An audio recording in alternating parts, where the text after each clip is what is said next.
जय श्री कृष्ण। राधे कृष्ण। ओम नमो भगवते वासुदेवाय। 23वें श्लोक से शुक्ल और कृष्ण गति का जो प्रकरण आरंभ किया था उसका आगे के श्लोक में उपसंहार करते हैं। शुक्ल और कृष्ण इन दोनों मार्गों का संबंध जगत के सभी चर अचर प्राणियों के साथ है। तात्पर्य है कि ऊर्ध्व गति के साथ मनुष्य का तो साक्षात संबंध है और चर अचर प्राणियों का परंपरा से संबंध है। कारण कि चर अचर प्राणी क्रम से अथवा भगवत कृपा से कभी न कभी मनुष्य जन्म में आते ही हैं और मनुष्य जन्म में किए हुए कर्मों के अनुसार ही ऊर्ध्व गति, मध्य गति और अधोगति होती है। अब वे ऊर्ध्व गति को प्राप्त करें अथवा न करें, पर उन सबका संबंध ऊर्ध्व गति अर्थात शुक्ल और कृष्ण गति के साथ है ही।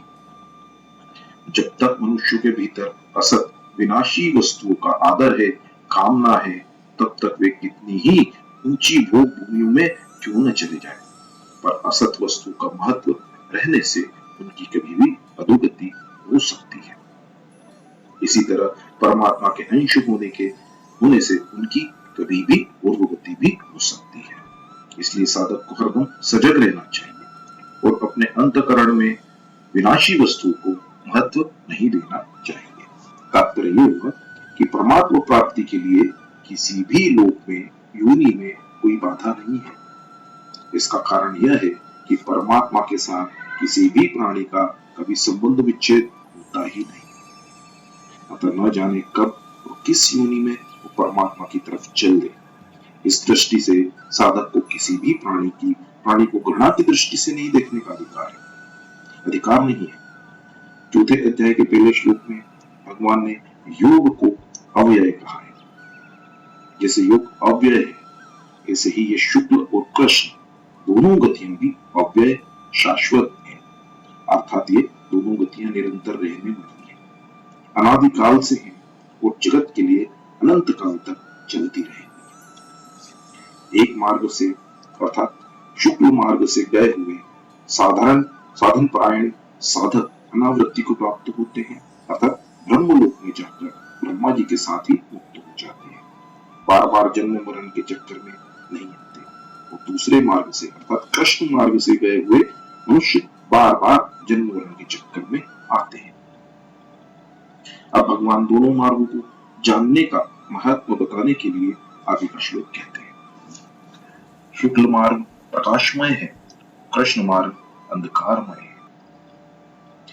जिनके अंतकरण में उत्पत्ति विनाशशील वस्तुओं का महत्व नहीं है और जिनके उपदेश ध्येय में प्रकाश स्वरूप ज्ञान स्वरूप परमात्मा ही है, ऐसे वे परमात्मा की तरफ चलने वाले साधक शुक्ल मार्गी हैं, अर्थात उनका मार्ग प्रकाशमय है। परंतु जो संसार में रचे पचे हैं और जिनका सांसारिक पदार्थों का संग्रह करना और उनसे सुख भोगना ही ध्येय होता है, ऐसे मनुष्य तो घोर अंधकार में है। पर जो भोग भोगने के उपदेश से यहाँ के भोगों से संयम करके तप यज्ञ तप दान आदि शास्त्र विहित शुभ कर्म करते हैं और मरने के बाद स्वर्ग आदि ऊंची भोग भूमियों में जाते हैं, वे यद्यपि यहाँ के भोगों में आसक्त मनुष्यों से ऊंचे उठे हुए हैं, तो भी आने जाने वाले जन्म मरण के मार्ग में होने से वे भी अंधकार में ही है। तात्पर्य है कि कृष्ण मार्ग वाले ऊंचे ऊंचे लोकों में जाने पर भी जन्म मरण के चक्र में पड़े रहते हैं। कहीं जन्म गए तो मरना बाकी रहता है और कहीं मर गए तो जन्मना बाकी रहता है। ऐसे जन्म मरण के चक्कर में पड़े हुए वे कोल्हू के कोयल की तरह अनंत काल तक घूमते ही रहते हैं। इस तरह शुक्ल और कृष्ण दोनों मार्गों के परिणाम को जानने वाला मनुष्य योगी अर्थात निष्काम हो जाता है, योगी नहीं। कारण कि वह यहाँ के और परलोक के भोगों से ऊंचा उठ जाता है, इसलिए वह मोहित नहीं होता। सांसारिक भोगों के प्राप्त होने में और प्राप्त न होने में जिसका उद्देश्य निर्विकार रहने का ही होता है, वह योगी कहलाता है। जिसका ऐसा दृढ़ निश्चय हो गया है कि मुझे तो केवल परमात्म तत्व की ही प्राप्ति करनी है, तो फिर कैसे ही देश काल परिस्थिति आदि की प्राप्त हो जाने पर भी वो विचलित नहीं होता, अर्थात उसकी जो साधना है वह किसी देश, काल, घटना, परिस्थिति आदि के अधीन नहीं होती। उसका लक्ष्य परमात्मा की तरफ अटल रहने के कारण देश, काल आदि का उस पर कोई असर नहीं पड़ता। अनुकूल, प्रतिकूल, देश, काल, परिस्थिति आदि में उसकी स्वाभाविक समता हो जाती है। इसलिए भगवान अर्जुन से कहते हैं कि तू सब समय में अर्थात अनुकूल प्रतिकूल परिस्थितियों के प्राप्त होने पर उनसे प्रभावित न होकर उनका सदुपयोग करते हुए, अनुकूल परिस्थिति के प्राप्त होने पर मात्र संसार की सेवा करते हुए और प्रतिकूल परिस्थिति के प्राप्त होने पर हृदय से अनुकूलता की इच्छा का त्याग करते हुए योग युक्त हो जाए, अर्थात नित्य निरंतर समता में स्थित है। परिशिष्ट भाव यह है कि कामना वाला मनुष्य ही मोहित होता है, अर्थात जन्म मरण में जाता है।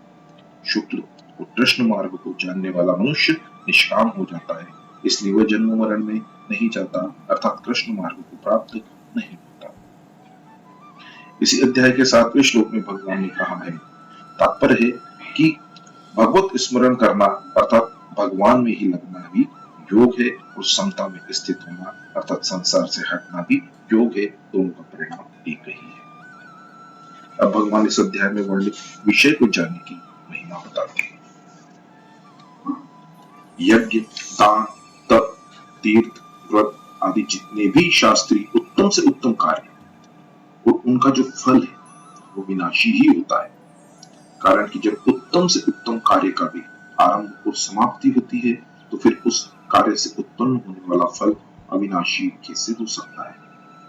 वो फल चाहे इस लोक का हो चाहे स्वर्ग आदि भोग भूमियों का हो, उसकी नश्वरता में किंचित मात्र भी फर्क नहीं पड़ता।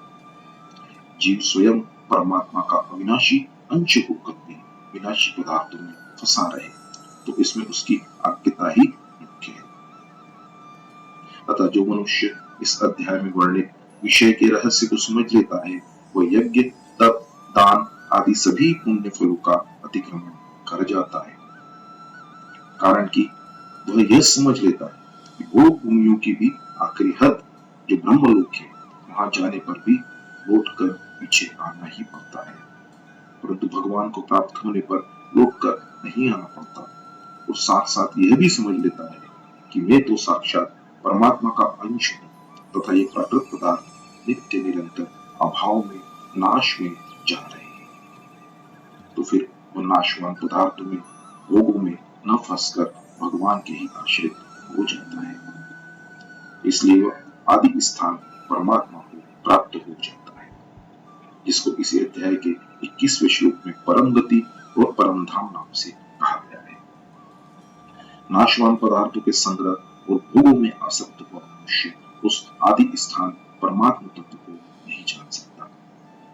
न जानने की यह असामर्थ्य न तो भगवान की दी हुई है, न प्रकृति से पैदा हुई है, न किसी कर्म का फल ही है।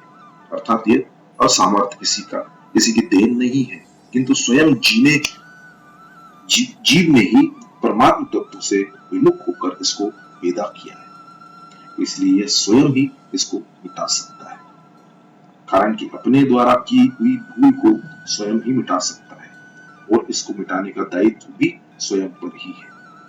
इस भूल को मिटाने में यह जीव असमर्थ नहीं है, निर्बल नहीं है, अपात्र नहीं है। केवल संयोगजन्य सुख की लोलुपता के कारण यह अपने में असामर्थ्य का आरोप कर लेता है और इसी से मनुष्य जन्म के महान लाभ से वंचित रह जाता है। अतः मनुष्य को संयोगजन्य सुख की लोलुपता का त्याग करके मनुष्य जन्म को सार्थक बनाने के लिए नित्य निरंतर उद्यत रहना चाहिए। छठे अध्याय के अंत में भगवान ने पहले योगी की महिमा कही और पीछे अर्जुन को योगी हो जाने की आज्ञा दी। और यहाँ भगवान ने पहले अर्जुन को योगी होने की आज्ञा दी और पीछे योग की महिमा कही।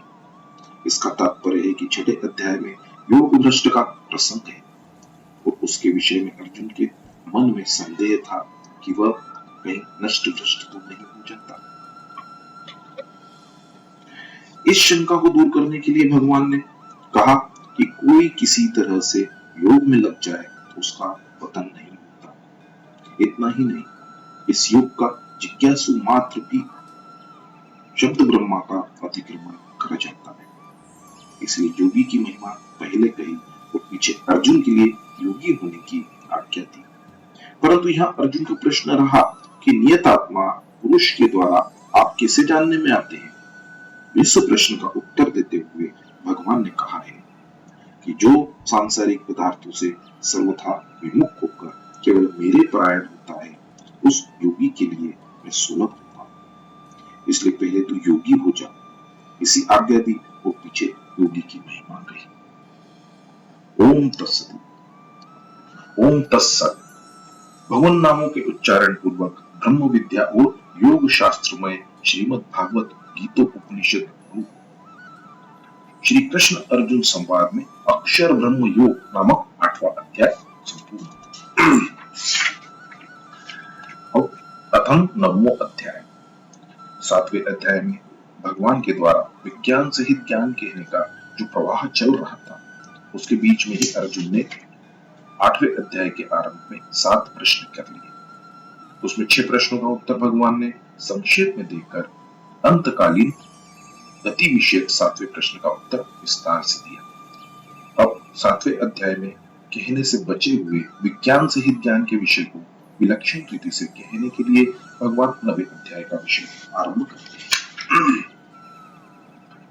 भगवान के मन में जिस तत्व को विषय को कहने की इच्छा थी, उसकी तरफ लक्ष्य कराने के लिए यहाँ भगवान सबसे पहले इदम शब्द का प्रयोग करते हैं। उस भगवान के मन बुद्धि में स्थित तत्व की महिमा कहने के लिए ही उसे गुहातम कहा गया है, अर्थात वो तत्व अत्यंत गोपनीय है। इसी को आगे श्लोक में राजगुहम और 18वें अध्याय के 64वें श्लोक में सर्वगुहातम कहा गया है। यहाँ पहले गुहातम कहकर पीछे अमन्ना भाव कहा है और 18वें अध्याय में सर्वगुहातम कहकर पीछे अमन्ना भाव कहा है। तात्पर्य है कि यहाँ का और वहां के विषय एक ही है, दो नहीं है। यह अत्यंत गोपनीय तत्व हर एक के सामने नहीं कहा जा सकता, क्योंकि इसमें भगवान ने खुद अपनी महिमा का वर्णन किया है। जिसके अंतकरण में भगवान के प्रति थोड़ी भी दोष दृष्टि है, उसको ऐसी गोपनीय बातें कही जाए तो वो भगवान आत्मभाषी है, अपनी प्रशंसा करने वाले है, ऐसा उल्टा अर्थ दे सकता है। इसी बात को लेकर भगवान अर्जुन के लिए अनसूयवे पद देकर कहते हैं कि भैया तू दोष दृष्टि रहित है, इसलिए मैं तेरे सामने अत्यंत गोपनीय बात को फिर अच्छी तरह से कहूंगा, अर्थात उस तत्व को भी कहूंगा और उसके उपायों को भी कहूंगा। प्रवक्ष्यामि पद का दूसरा भाव है कि मैं उस बात को विलक्षण रीति से और साफ साफ कहूंगा, अर्थात मात्र मनुष्य मेरे शरण होने के अधिकारी है, चाहे कोई दुराचारी से दुराचारी, पापी से पापी क्यों न हो, तथा किसी वर्ण का, किसी आश्रम का, किसी संप्रदाय का, किसी देश का, किसी वेश का कोई भी क्यों न हो, वह भी मेरे शरण होकर मेरी प्राप्ति कर लेता है। ये बात मैं विशेषता से कहूंगा। 7वें अध्याय में भगवान के मन में जितनी बातें कहने की आ रही थी, उतनी बातें वे कह नहीं सके, इसलिए भगवान यहाँ तू पद देते हैं कि उसी विषय को मैं फिर से कहूंगा। भगवान इन संपूर्ण जगत के महाकारण है, इसी दृढ़ता से मानना ज्ञान है और भगवान के सिवाय दूसरा कोई कार्य कारण तत्व नहीं है, ऐसा अनुभव होना विज्ञान है। इस विज्ञान सहित ज्ञान के लिए ही यह श्लोक के पूर्वार्ध में इदम और गुहातम ये दो विशेषण आए हैं। इस ज्ञान विज्ञान को जानकर तू अशुभ संसार से मुक्त हो जाएगा। ये ज्ञान विज्ञान ही राज विद्या, राजगुहा आदि है।